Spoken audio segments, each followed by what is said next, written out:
Has Apple in any way turned to you, tried to be making any sort of, well, agreement, negotiate some sort of settlement here? No, no, they haven't. Ever since 2013, when they contacted me and said, we're the platinum of non-invasive monitoring, they want us to go in, meet with them, because they want to integrate our technology, we have not heard from them. Instead, they ended up recruiting 25 of my engineers, including our chief medical officer and CTO from a spin-off company. And this is not an accidental infringement. This is a deliberate taking of our intellectual property. You spent millions to take on Apple. What is this because of your business, because of what you think ultimately you could win out in terms of them being forced to pay you for the use of your technology or to settle, or is this something bigger? Well, first of all, I'm glad the world can now see we're the true inventors and creators of this technology.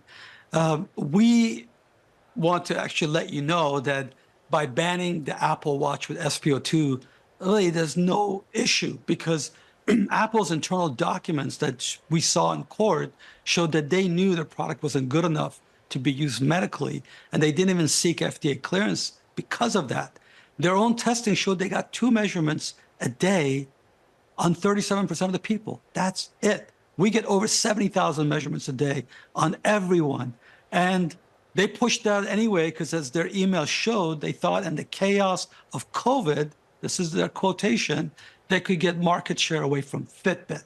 So no, why we sued them? Because this is our intellectual property. We have our own product, I'm showing here. And we have been in pulse oximetry business for 35 years, not only now in the consumers, but hospitals. In fact, we just got FDA clearance for a product we call Stork, which is a baby monitor to help parents monitor their baby's pulse oximetry when they're not next to them. Now, an Apple spokeswoman, Joe, has said that the company is working on submitting workarounds in the US to the customs agency, and that's, of course, in charge of actually approving changes to get a product back in the market. But do you think the product that you just showed us, your product, could take any market share here?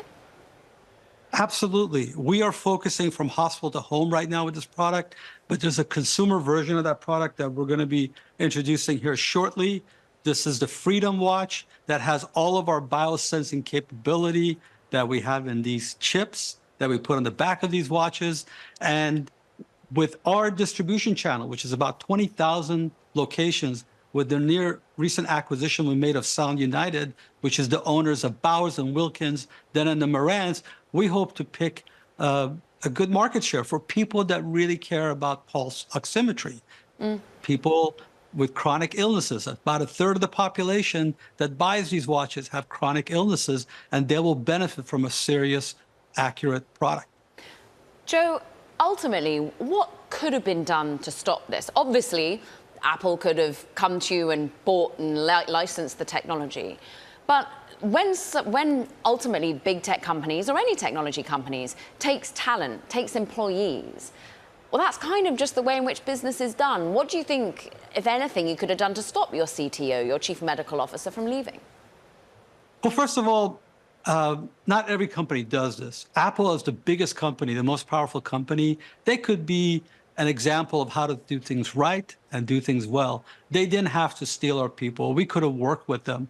But secondly, this whole ITC case, Apple could have not been even under their jurisdiction if they made these watches in the USA.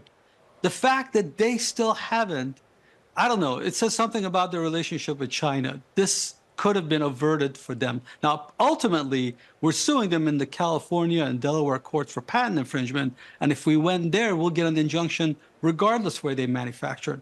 But this ITC case could have been averted by them by just making it here. And they've refused to do that. We make it here. We make all of our sensors in New Hampshire, hundreds of millions of LEDs and detectors. We bring them here to Irvine, and we do the final manufacturing. So why they can't make it here, I don't understand.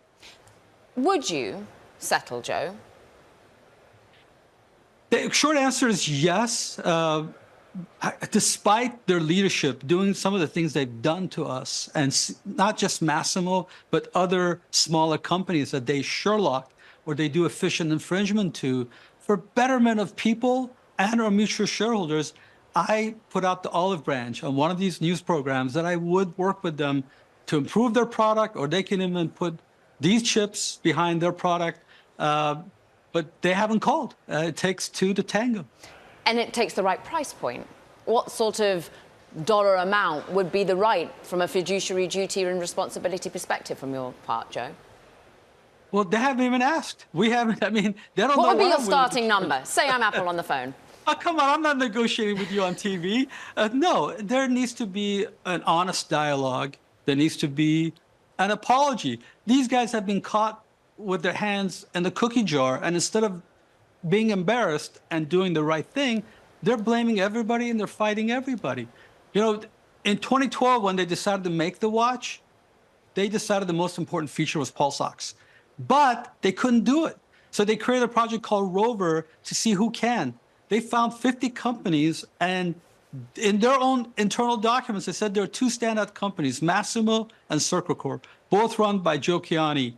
They went to Tim Cook and said we should buy them just to get Joe, let alone all that technology, because they called me the Steve Jobs of the healthcare industry. But Tim Cook said, no, you get the same result by smart recruiting. So what do? I was paying my people 90th percentile. It's not like I don't pay our people well. I believe in them. They began doubling their salaries and bonuses. Some of them, they gave millions of dollars in RSUs to get them. Some in unlabeled buildings, couple of blocks from me, for those who didn't want to move to Northern California. Yeah. This is not normal business. We will put that to Apple. Thus far, of course, Apple have said that they're looking for a workaround. Could they fix this with software? First of all, with software, I don't think that could work. It shouldn't, because our patents are not about the software. It's about the hardware with the software. But they could do a lot of things differently. Maybe it's time they think different, or maybe they act different. What about the administration? Have they been in touch? Are they looking for different behavior? Well, I believe so. You know, the administration has been critical of the top 4 tech companies, saying they're stepping on smaller rivals, and they're going to try to defend that. So I don't expect the administration to step in here. And every time Apple contacts them, I guess by law, they have to call us to get our response. So yes, we've been in contact with them, and we don't think they will intervene. I think their recent stunt to pull the products off the market a few days earlier than the ITC decided it should be pulled off the market, they're trying to get the public to force the Biden administration to do something they don't think they should do, but I don't think it's going to work.